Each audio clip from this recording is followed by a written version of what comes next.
สวัสดีครับวันนี้มาเจอกับอันซีนเกมเมอร์นะครับวันนี้ซีจะมาเล่นเกมเอาชีวิตรอดจากซอมบี้เป็นยังไงไปดูกันเลยมา21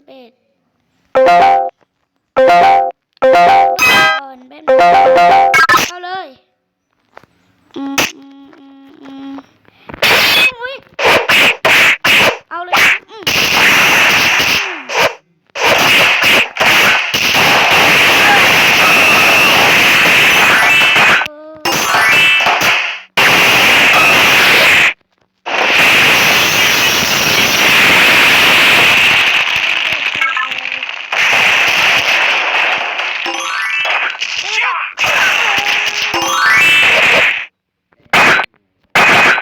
จากนั้นของมัน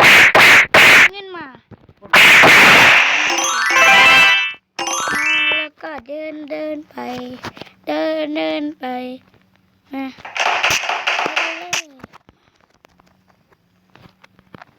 ใครอะเลย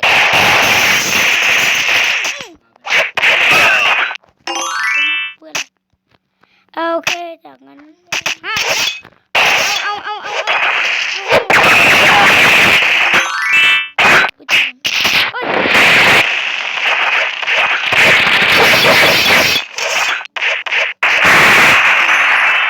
โอเคเดินไปตัวอะไรเป็นอะไรเนี่ยเอาเลย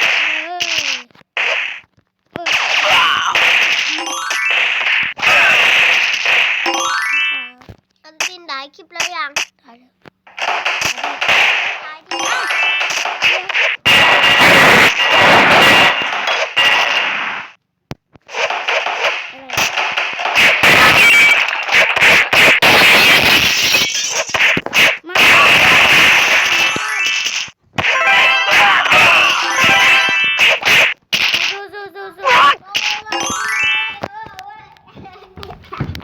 โอเคเดี๋ยวไปเลย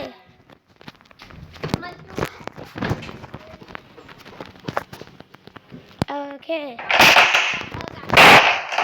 มา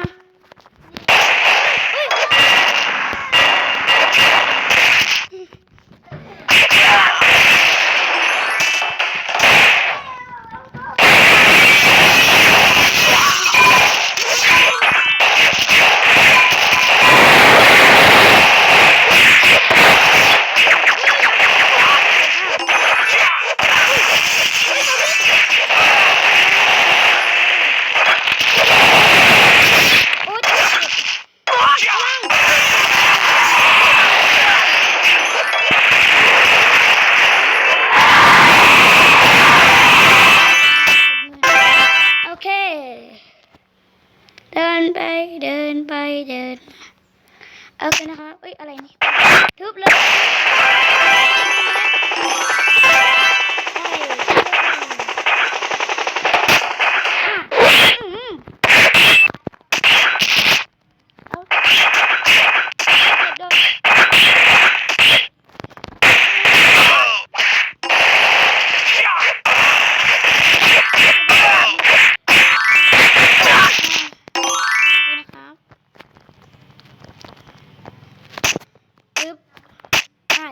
เจอใคร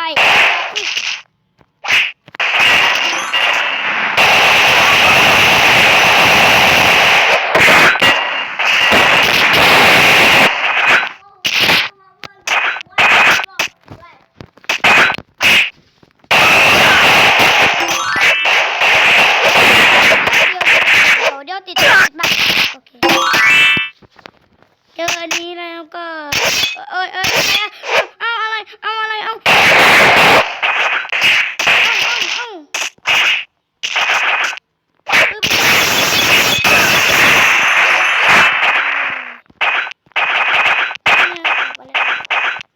โอเคครับเดินไปปิ๊บโอเค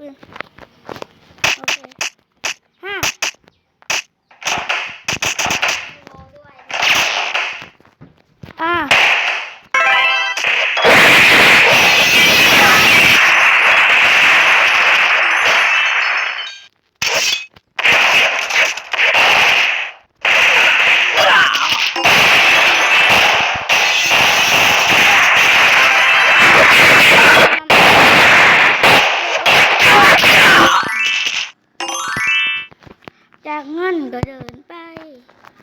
โอเค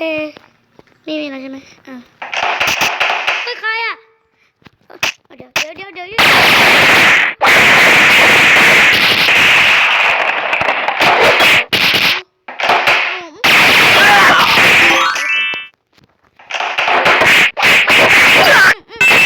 โดน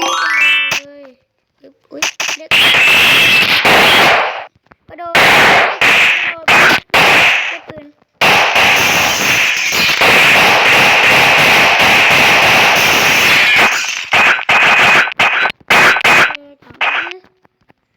กระโดดแล้วเดินไป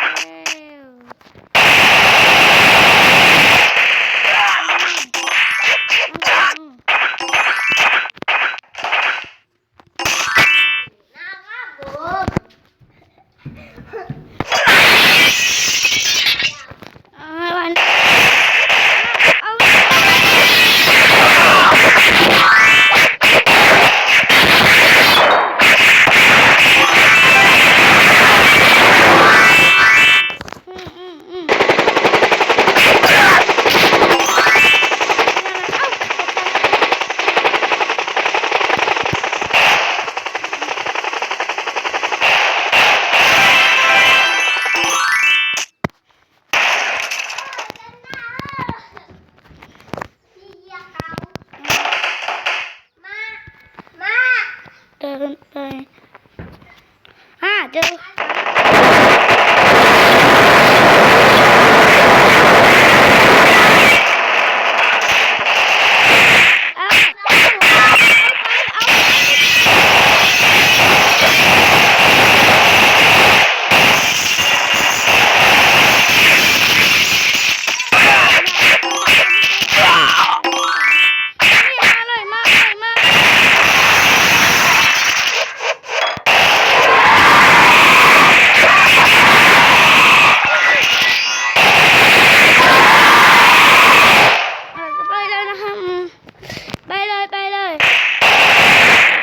โดน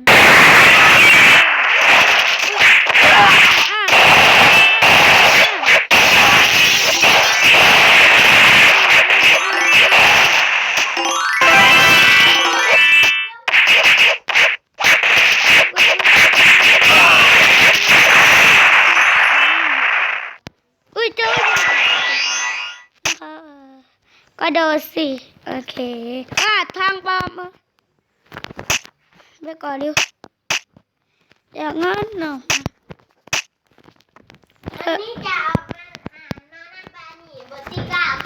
นะครับเพิ่งก่อนนะ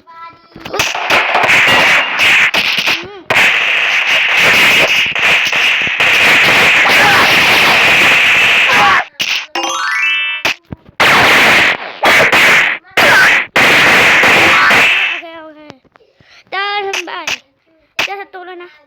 ศัตรูอะไรสีม่วงบาย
เดิน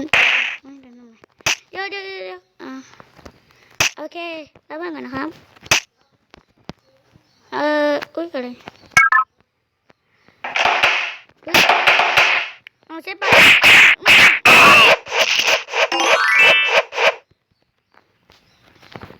เดี๋ยวงั้นเจอถิ่น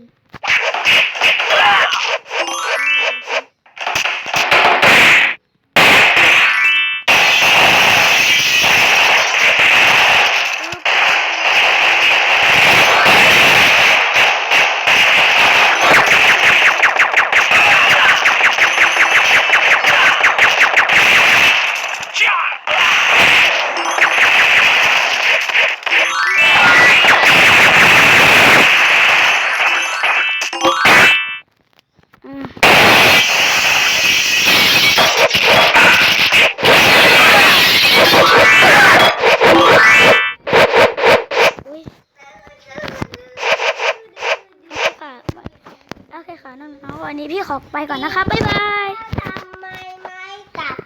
อัน